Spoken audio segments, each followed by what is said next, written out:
율법 대 은혜와 진리.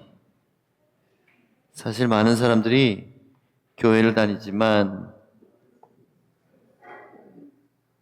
율법을 어떻게 우리가 대해야 되는지, 그리고 예수님이 우리에게 주신 복음은 그 안에 핵심 내용이 무엇인지 막상 설명하려고 하면 잘 못할 때가 있습니다. 그래서 오늘은 분명하게 이것을 쉽게 알 수 있도록 설명을 드리도록 하겠습니다. 오늘 본문은 요한복음 1장 14절 그리고 16, 17절입니다. 여러분 너무 잘 아시는 말씀이지만 제가 읽어드리겠습니다. 말씀이 육신이 되어 우리 가운데 거하심에 우리가 그의 영광을 보니 아버지의 독생자의 영광이요 은혜와 진리가 충만하더라. 우리가 다 그의 충만한 데서 받으니 은혜 위에 은혜로라. 율법은 모세로 말미암아 주신 것이요 은혜와 진리는 예수 그리스도로 말미암아 온 것이라. 아멘. 말씀 듣기 위하여 한 번 더 기도하겠습니다. 진리의 말씀 되신 예수님, 이 시간 성령으로 우리에게 오셔서 각 사람 위에 임하시고 들을 귀 있게 하사 듣고 깨닫고 순종하는 우리가 되게 도와주시옵소서. 예수님 이름으로 기도합니다. 아멘. 사실 요한복음은 굉장히 놀라운 복음서입니다. 마태, 마가, 누가는 공관복음이라고 말합니다. 같은 관점으로 쓴 복음서다. 근데 사실 그 말은 맞기도 하지만 틀립니다. 왜냐하면 마태, 마가, 누가 전부 다 다르거든요. 그들이 본 예수 그리스도는 조금씩 다릅니다. 그렇지만 요한복음은 이 세 복음서와는 또 다른 굉장히 탁월한 복음서입니다. 다른 게 탁월하지 않다는 게 아니라, 왜냐하면 요한복음에만 나오는 예수님의 말씀이 굉장히 많아요. 다른 복음서에는 없는 예수님이 정말 사적으로 얘기하시고 길게 얘기하신 내용을 그대로 담아있는 유일한 복음서가 바로 요한복음입니다. 그리고 요한복음은 예수님의 인성보다 예수님의 신성에 더 초점이 맞춰 있고, 땅의 이야기보다 하늘의 이야기, 영적인 이야기가 더 많이 쓰여 있는 책이 바로 요한복음이에요. 그래서 요한복음은 우리가 한두 번 읽어서 깨달을 수 없습니다. 처음 읽을 때는 복음을 가장 쉽게 이해할 수 있는 책이기도 하지만 평생에 읽으면서 요한복음 안에 있는 보화를 발견하는 기쁨이 있는 놀라운 복음서예요. 그래서 여러분 학교할 때마다 요한복음으로 묵상을 해가지고 너무 익숙하실 테지만 요한복음을 또 읽고 또 읽고 또 공부하고 또 생각해 보시면 거기서 오는 놀라운 은혜가 넘칠 줄을 믿습니다. 오늘 이 본문에 보면 대비되는 말씀이 있어요. 서로 이렇게 대조시킨 말씀이 있습니다. 율법과 은혜와 진리. 그죠? 율법은 모세를 통하여 주어졌지만 은혜와 진리는 예수 그리스도로 말미암아 왔다. 이렇게 표현되어 있어요. 왔다. 모세는 율법의 출처가 아닙니다. 근데 은혜와 진리의 출처는 바로 예수 그리스도예요. 그래서 다른 동사를 썼어요. 율법은 모세를 통하여 주어진 것이다. 이렇게 되어 있고요. 은혜와 진리는 예수 그리스도를 출처로 해서 예수 그리스도로부터 나왔다. 이렇게 설명하고 있습니다. 말씀이 육신이 되어 우리 가운데 사셨다 할 때 이 거하셨다 이 단어가 뭐냐면요, 텐트를 친다는 뜻입니다. 장막을 쳤다. 이스라엘은 유목민이라서 고대로부터 장막을 치고 살았죠. 그래서 집이 곧 장막이에요. 그래서 예수님이 우리와 같이 장막을 치셨다. 근데 놀랍게도 이 육신이라는 단어가요, 그냥 까르니를 말하는 그런 육신을 말하는 게 아니라 연약하고 도덕적으로 취약한, 그러니까 죄짓기 쉬운 상태인 육체라는 단어를 썼어요.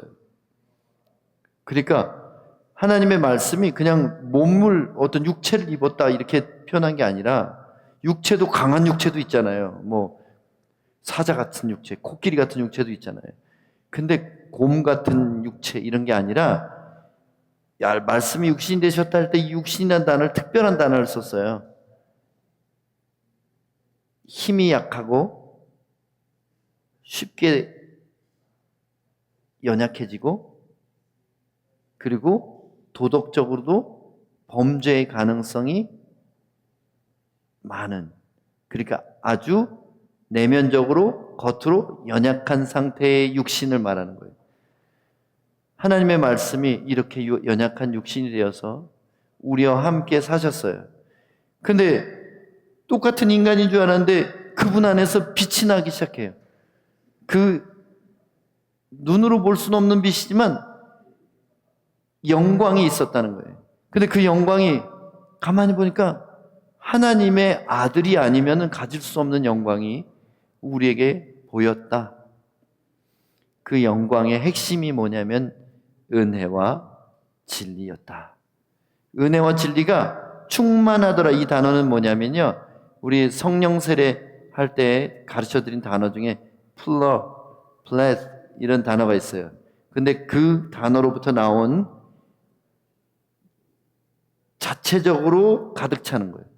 그러니까 어디서 받아서 채워진 게 아니라 솟아나는 샘이라는 거예요. 은혜와 진리가 그분으로부터 솟아나는데 충만하다. 이 단어는 완벽하고 가득 차고 퍼내도 줄지 않는 것, 그걸 의미하는 거예요. 그래서 16절에 우리가 그 충만한 데서 받았다. 뭘 받았어요?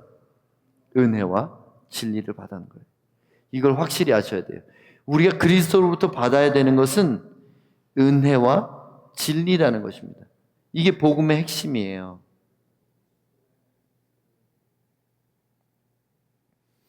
그의 충만한 데서 받으니 은혜 위에 은혜로라. 은혜 위에 은혜로라가 무슨 뜻이냐면요, 은혜 위에 또 은혜란 뜻이 아니라, 은혜가 사그러들 때쯤이면 새로운 은혜를 부어서 그 은혜가 끊기지 않게 계속 부어주신다, 그런 뜻이에요. 저는 이 말에 전적으로 동의합니다. 제가 연약해지거나 죄에 쓰러지거나 할 때 저를 구원하신 게 확실한 것은 그때 또 은혜를 주시는 거예요. 그래서 이전에 받았던 은혜랑 또 다른 은혜가 오늘에 임하는 것을 경험하게 됩니다. 매번 예배 드리지만 예배 때마다 또 새로운 은혜를 주세요.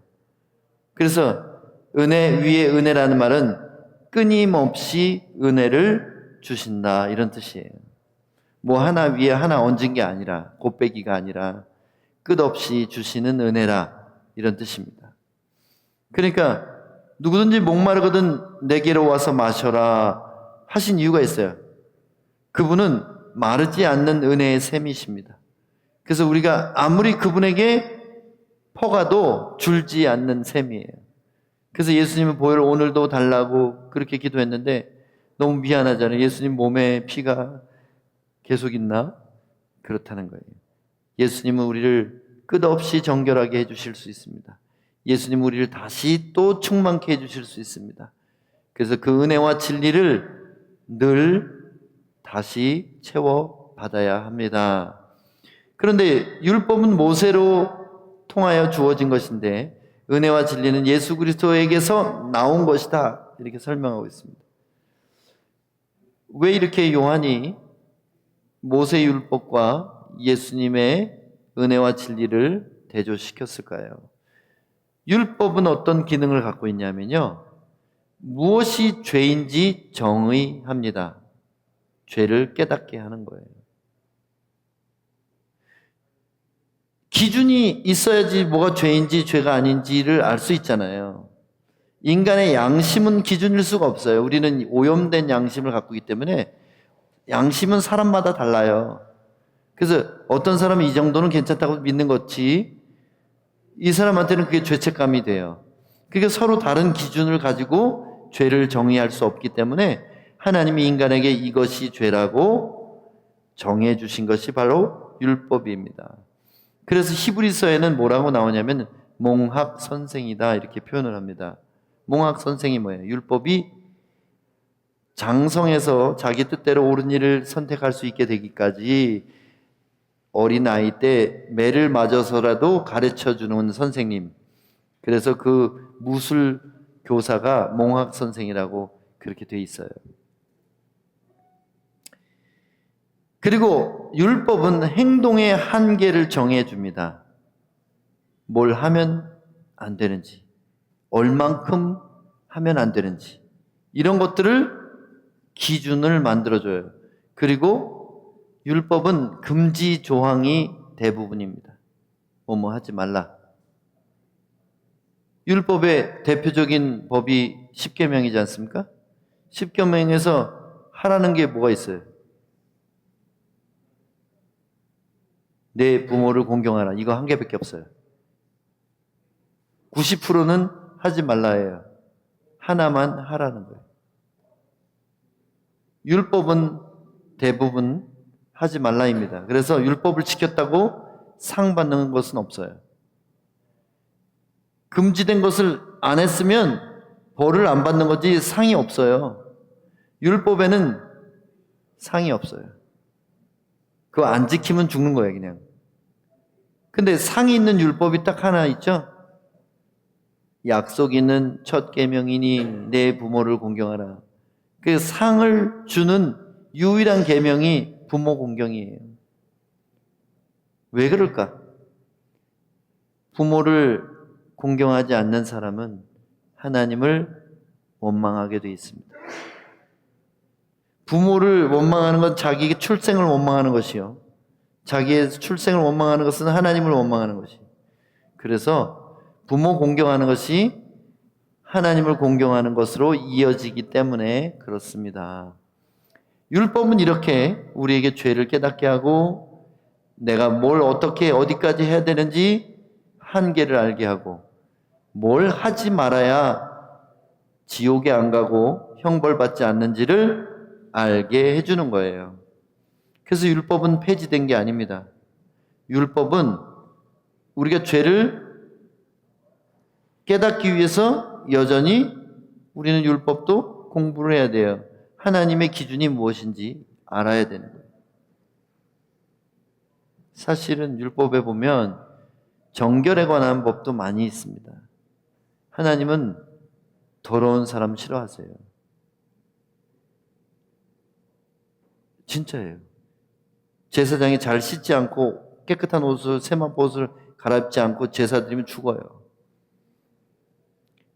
그리고 화장실을 진영 밖에다가 해놓고 흙으로 모래로 잘 덮으라고 그렇게 말씀하십니다. 그래서 하나님께 나올 때는 몸도 마음도 깨끗하게 나와야 돼요. 사실은 하나님은 중심을 본다 그래가지고 우리가 육체가 더러우면 되는 게 아니거든요. 그래서 우리가 사는 집도 잘 관리하고 깨끗하게 유지해야 돼요. 그게 하나님 우리에게 주신 행동의 한계 중에 하나예요. 식생활도 식탐하지 말고 과식하지 말고 지나치게 기름진 거 먹지 말고 이런 것들도 다 하나님이 기뻐하시는 뜻이 있다는 거예요. 근데 사실은 율법 상관없으니까 우리 마음대로 살면서 은혜 아래 산다고 잘못 착각하는 사람이 있어요. 율법을 지키라는 뜻이 아니라 율법에 왜 주셨는지를 이해하는 게 굉장히 중요한 거예요. 우리에게 그 율법은 사라진 게 아니라 예수님이 한계를 정한 것을 이제 그 한계를 알았으니 어떤 자유를 가지고 살아갈 수 있는지를 소개해 주신 것이 바로 은혜와 진리라는 거예요. 그럼 은혜와 진리의 기능은 뭐냐?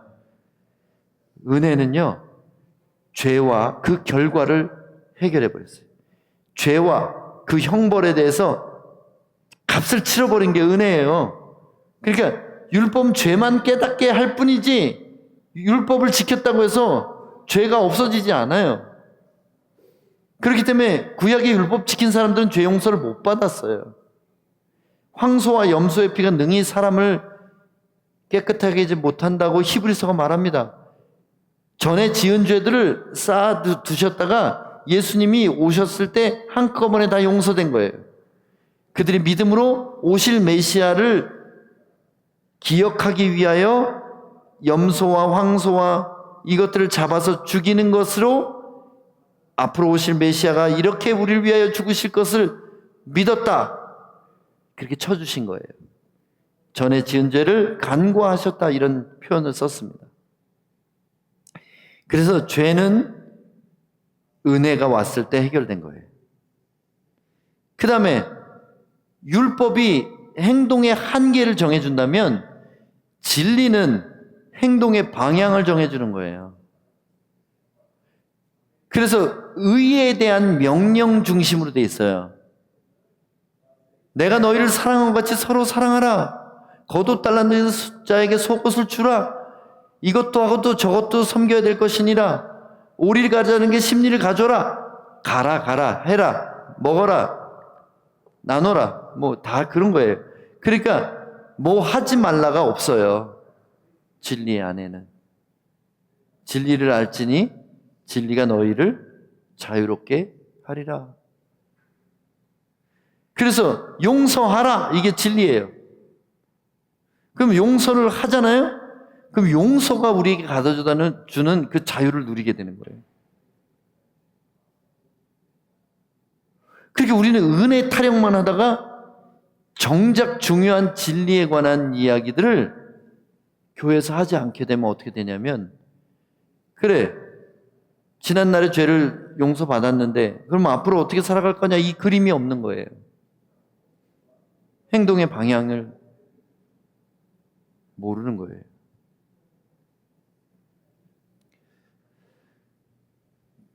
자, 그러면 은혜와 진리는 어떻게 다른지 좀 살펴볼 필요가 있어요. 은혜는 감사와 찬양의 근거예요. 그래서 우리 예배에 십자가가 없으면 그 헛들인 거예요, 예배가. 우리의 모든 감사 중에 가장 큰 게 뭐예요? 독생자를 주신 아버지 사랑, 제물 되신 예수 그리스도의 사랑, 오늘도 우리를 그 피로 우리의 예복을 깨끗게 하게 해주시는 그 은혜, 그 예수님의 보혈, 십자가가 없으면 예배가 아니에요. 그래서 은혜는 감사와 찬양의 근거가 되기 때문에 그 은혜를 계속 기억해야 됩니다. 신앙생활의 핵심이 뭐냐면 기억이에요. 구약 시편 다 뒤져보세요. 그리고 신약의 중요한 서신서들의 고비고비마다 나오는 게 뭐냐면 그 은혜를 기억하라는 말이 엄청 많이 나온다는 걸 알 수 있어요. 여호와께서 행하신 일을 기념하라. 이 일을 행함으로 나를 기념하라. 기념하라. 기억하라. 광야에서 행하신 그 구원을 기억하라. 홍해를 가르신 일을 기억하라. 왜 기억해야 됩니까? 그것은 감사와 찬양이 우리가 기억할 때 솟아나는 것이기 때문에. 기억하려면 뭘 해야 돼요? 이거 없이는 기억이 가물가물해요. 그래서 평생 이것을, 하나님이 나를 어떻게 사랑하셨나를 곁에 두고 읽어야 되는 겁니다. 진리는 뭐예요? 진리는 하나님을 경외하는 증거예요. 진리를 내가 따르는 사람일 경우에는 저 사람이 경외하는 사람이에요. 진리는 우리에게 정직하라고 말합니다. 이웃에게 거짓말하지 말라고 말합니다. 근데 그 진리를 철저하게 따르는 사람은 하나님을 경외하는 사람인 거예요. 그래서 진리에 대해서도 뭐가 필요해요? 아는 게 필요하고 기억하는 것이 필요합니다. 은혜와 진리는 이거 없이는 안 돼요. 은혜와 진리는 바로 예수님 안에 가득한 거죠. 예수님 안에 충만한 그것, 우리를 용서하시고 살아갈 길을 알려주신 거예요. 은혜는 우리의 과거를 청산했다면 진리는 우리의 미래를 가리키는 겁니다. 그래서 죄 없다 하심을 받았으면 의로운 사람처럼 살아가는 것, 그게 은혜와 진리의 핵심이에요. 예수님이 성육신에 대해서 우리에게 보여주신 것이 바로 은혜와 진리라는 겁니다. 은혜는 받지 못할 자가 받는 것을 은혜라고 말합니다. 진리는 받을 자가 꼭 받는 것을 진리라고 합니다. 이게 무슨 뜻일까요? 은혜는 용서받지 못할 자가 용서받아야 그게 은혜인 거예요. 받을 자격이 없는 사람이 축복을 받는 게 은혜인 거예요. 진리는 뭐냐면 하나님의 뜻에 순종하지 않는 자는 반드시 형벌받고 하나님을 끝까지 믿음을 지킨 자는 상급받는 것, 이게 진리인 거예요. 근데 은혜와 진리는 꼭 반대 같잖아요. 근데 어떻게 예수님의 한 몸에 은혜와 진리가 같이 있을까요? 조금 이따 그 얘기를 하고요. 은혜는 죄의 문제를 해결했어요. 그래서 우리가 신분이 변화됐어요. 고아에서 아들, 딸로, 죄인에서 의인으로, 마귀의 자식에서 하나님의 자녀로. 그래서 우리의 신분이 변화된 것이 은혜 때문에 된 것입니다. 그런데 진리는 뭐예요? 신분이 변화되는 게 아니라 삶이 변화되는 걸 말합니다. 의의 길을 가르쳐 주는 거예요. 진리는 의의 길입니다. 내가 곧 길이요 진리요 생명이니. 여기 은혜 얘기가 안 하잖아요. 예수님 자신이 진리라고 하셨어요. 그 예수님 방식으로 살지 않으면 아버지께로 못 간다는 얘기예요. 은혜로 우리가 구원받았어요. 그건 태어나는 것 같아요. 진리는 뭐예요? 우리가 성장하고 살아가는 것이 진리 안에서 살아가는 겁니다. 은혜와 진리에 관한 영적인 원리가 있습니다. 은혜는 그것을 기억하고 감사할수록 더 큰 은혜가 임해요. 10명의 문둥병자가 고침을 받았는데 그 중에 한 사람만 돌아와서 엎드려 감사했습니다. 그랬을 때 예수님 뭐라 하셨어요? 오늘 내가 구원받았다. 그럼 9명은요? 문둥병은 이 세상 살면서 질병은 고침을 받았지만 영생을 얻지는 못했어요. 그러나 이 문둥병 한 사람, 감사한 사람은 영원한 생명이라는 더 큰 은혜를 받았다는 거예요. 그래서 감사하는 사람 있잖아요. 더 큰 은혜를 받는다. 이게 영적인 원리예요. 그래서 우리의 기도나 예배의 핵심이 감사가 돼야 돼요. 그래서 늘 우리는 처음에 기도할 때 오브리가도 제수스 이런 노래 하잖아요. 그 이유가 있어요. 감사함으로 여러분 예배 드리는 분들이 축복받으라고 그렇게 하는 겁니다. 진리는 적용하고 따를 때 그 안에 있는 자유를 누리게 되는 거예요.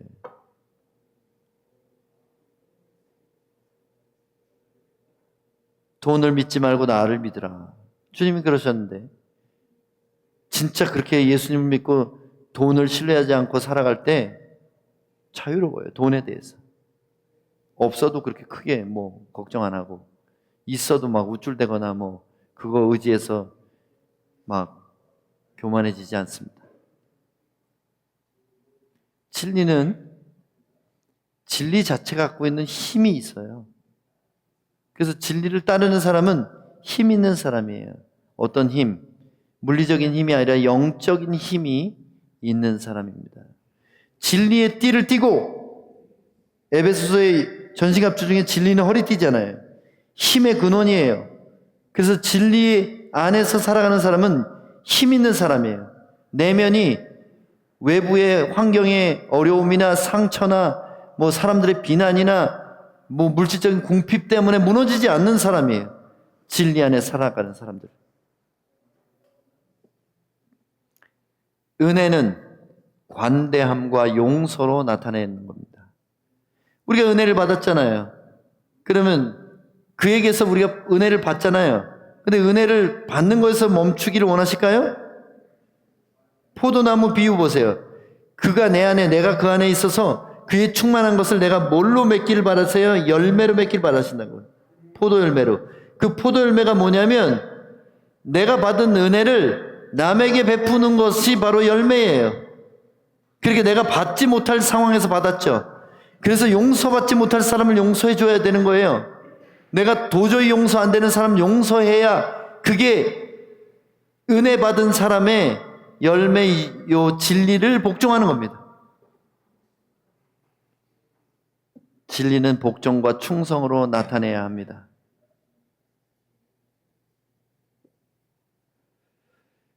성육신 하신 예수님이 우리에게 주신 것은 그분의 충만한 은혜와 진리입니다. 연약한 인간이 되셔서 우리에게 그렇게 굳이 보여주기 원하셨던 거. 연약한 인간이라는 뜻이 뭐냐면 예수님은 죄 지을 가능성이 없었을까요? 있었을까요? 없었으면 완전한 사람이 아니에요. 이거 잘 알아야 돼요. 예수님은 완전한 사람, 완전한 하나님이라고 말하잖아요. 완전한 사람은 늘 죄 지을 가능성이 있습니다. 근데 왜 그분이 죄를 안 지으셨을까요? 신성으로 죄를 누르신 게 아니에요. 의지로 선택하신 거예요. 죄 안 짓기로 결정하신 거예요. 진리를 따르신 겁니다. 그분 안에 있는 충만한 진리를 목숨을 걸고 충성하셔서 지키신 거예요. 그러므로 우리 연약한 우리 인생도 진리에 충성하려고 할 때 그분이 넘치는 은혜 위에 은혜를 보태주셔가지고 우리도 능히 진리를 따를 수 있게 도와주신다는 거예요. 그것을 받아서 은혜와 진리를 나누어야 합니다. 이게 하나님의 뜻이에요. 받기만 하고 주지 않는 그런 사해바다는 생명체가 살 수 없는 바닷물의 염도의 30배나 되는 짠물입니다. 짜다 못해 아무 생물도 살 수가 없어요. 그래서 죽음의 바다라고 사해라고 합니다. 사해 같은 인생, 아니면 생명이 흘러넘치는 갈릴리 같은 인생.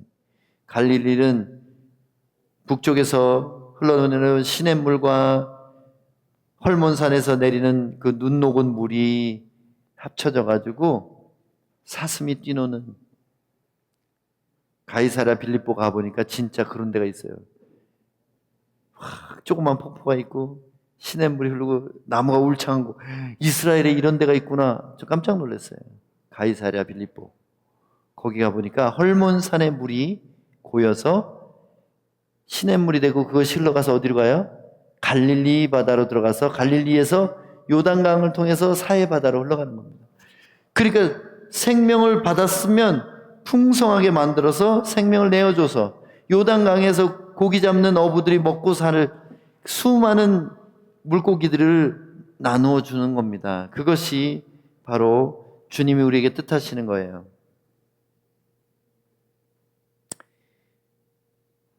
타인에게 관대하고 자신에게 철저하지 않으면 우리는 절대 예수님을 닮을 수 없어요. 많은 사람들이 자기 자신에게는 관대합니다. 근데 어쩔 수 없어요. 그 심리학적으로 방어 기제라는 게 있어요. 그래서 내가 정말 창피한 짓 한 거, 죄 지은 것은 오래 기억하지 않고 묻어버려요. 내가. 안 그러면 부끄러워서 자살하거든요. 내가 진짜 남 모르는 수치스러운 일들 있잖아요. 그것들은 시간이 좀 지나면 괜찮아져요. 양심에 털나서 그런 게 아니라 우리가 살려고 그걸 덮어버리는 거예요. 그런데 가만히 생각해보면 내가 나 자신에 대해서 생각해보면 중학교 때 친구하고 도시락 나눠 먹은 거, 무거운 짐 들고 가는 할머니 한번 도와드린 거, 그런 생각밖에 안 나요. 나는 그래도 괜찮은 인간 같은 거예요. 근데 내가 남들한테 말 못할 부끄러운 짓을 여기다가 다 화면에서 보여주면 저는 아마 자살할 것 같아요. 그렇잖아요. 우리 모두가 그렇잖아요. 우리 어려서부터 지금까지 크고 작은 거짓말한 거, 못된 짓 한 거, 남의 거 탐낸 거, 뭐 마음속으로 음란한 생각한 거, 그런 거 다 여기다가 다 전시하면 어떻게 살겠어요? 근데 우리 그 모든 것을 용서받았기 때문에 우리는 더 이상 거기서 수치스러워하지 않아도 됩니다. 그렇지만 앞으로 어떻게 살아야 돼요? 전날에 그렇게 부끄러운 짓 하고 살던 거를 똑같이 개가 토한 거 도로 먹는 것처럼 그렇게 하면 안 된다는 거예요. 그래서 진리 안에 사는 사람들은 굉장히 철저합니다. 사소한 거 하나도 잘못하지 않으려고 애를 써요. 그래서 자기 관리를 다이어트만 잘하고 그렇게 건강 관리만 하지 말고 영적인 건강 관리를 해야 돼요. 내가 정직한가? 내가 지금 누굴 미워하지 않나? 내가 지금 낙심하고 있지 않나? 내가 지금 예수님을 정말 필요로 하고 있지 않고 게으르고 영적인 게으름에 빠지지 않았나? 이런 것들에 대해서 철저하게 점검할 필요가 있어요. 근데 그 점검을 누가 해요? 이 엑스레이가 있어야 돼요. 이 MRI 기계가 이거 없이는 나태해져요. 곧 세상 염려 들어오고 곧 세상 즐거움 쫓아가고 굉장히 갖지 못한 거 부러워지고 자꾸 돈 걱정되고 그렇게 된다고요. 이거 하루라도 없으면 그렇게 돼요. 멸망하는 죄인들은 자신에게는 관대하고 남에게만 진리를 요구합니다. 이거는 크고 작은 모든 관계 안에 다 있어요. 결혼 생활도 그래요. 이 정도는 내가 해도 되지 않아? 그렇게 하고 상대방에게만 왜 나한테 이거 안 해줘? 내가 못 해준 거 미안해하는 마음은 없고 못 받은 것만 억울한 거예요. 근데 이런 것이 죄인의 성향이라는 것을 좀 깨달으면 바꿀 필요가 있어요. 은혜의 속성은 타인지향적이에요. 진리의 속성은 자기지향적입니다. 그래서 제가 늘 말하는 게 은혜는 타인에게 베풀고 진리는 자신에게 적용하라. 그러니까 다른 사람이 잘못하는 거 보고 저러면 안 되지 이렇게 하지 말라는 거예요. 뭔 그런 사정이 있겠지. 그럴 수도 있지. 누가 자동차가 확 끼어들면은 뭐 저런 개떡 같은 뭐 XX가 있어 이렇게 하지 말고 바쁜 거보다 어제부터 왔지 그러시오 이렇게 하든지 그 마음의 여유를 갖고 대하라는 거예요. 타인에게 은혜를 베풀으라는 거예요. 나도 그럴 때 있잖아요. 나도 급할 때는 확 끼고 어떻게 새치기 할 때도 있고 그렇잖아요. 근데 왜 그 사람은 나의 지적을 당해야 되고 나는 내 뒤통수 따가운 걸 모를까요? 죄인이라서 그래. 나는 질서 잘 지키고요. 질서 안 지키는 사람 봐도 너무 정죄하지 말라는 거예요. 나는 용서하고 그 사람이 날 용서 안 해도 그래도 용서하라는 거예요. 예수님이 보여주신 은혜와 진리의 핵심이 뭐냐면 십자가예요. 십자가에서 우리가 은혜 받았잖아요. 받지 못할 용서를 받았어요. 죄 사함을 받았어요. 그 형벌을 내가 받아야 되는데 그분이 받았어요. 그게 은혜라는 거예요. 근데 진리는 뭐냐면 죄에 대해서는 반드시 형벌이 따른다는 거예요.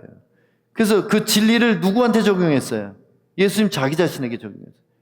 근데 그 진리가 죄도 없으시잖아요. 그렇기 때문에 온 인류의 죄와 고통을 마신 거예요. 겟세마네 동산에서. 죄를 마셨기 때문에 죽은 거예요. 그 얘기가 뭐냐면 모든 인류의 죄를 한 번에 원샷 하시고 그리고 그 형벌을 혼자 다 받으신 거예요. 그게 하나님의 공의를 만족시켰다 이렇게 써 있거든요. 성경에. 히브리서에. 만족해 하다. 하나님이 십자가에서 죽으신 것으로 하나님의 공의의 속성, 죄를 반드시 벌여야 되는 그 마음이 시원하게 되셨다는 거예요. 아들이 죽으셨는데 시원하셨어? 아니, 아들 죽은 것 때문에 시원한 게 아니라 죄가 해결돼서 시원해진 거예요. 반드시 벌해야 될 만하는 하나님의 공의라는 게 있기 때문에. 그래서 진리를 자기에게, 은혜를 남에게, 이게 십자가의 정신이라는 거예요. 우리가 예수를 믿는다는 것은 그의 충만한 십자가 정신을 받아서 그걸로 살아간다는 거예요. 은혜를 남에게 베풀지 못하면 그 사람은 문제가 심각한 거예요. 아무리 목사가 얘기하고 영적 지도자가 정말 입이 닳고 닳도록 얘기해도 내 머리로는 아는데 가슴이 용서한대. 가슴과 함께 지옥으로 가시오. 그럼 그 가슴과 함께 지옥으로 가세요. 네. 아니 진짜예요. 그 용서한 데는 가슴 끌어안고 지옥으로 가시면 돼요. 왜 말을 안 들어? 십자가 앞에서 그렇게 떳떳해요? 제발 은혜를 베풀어요.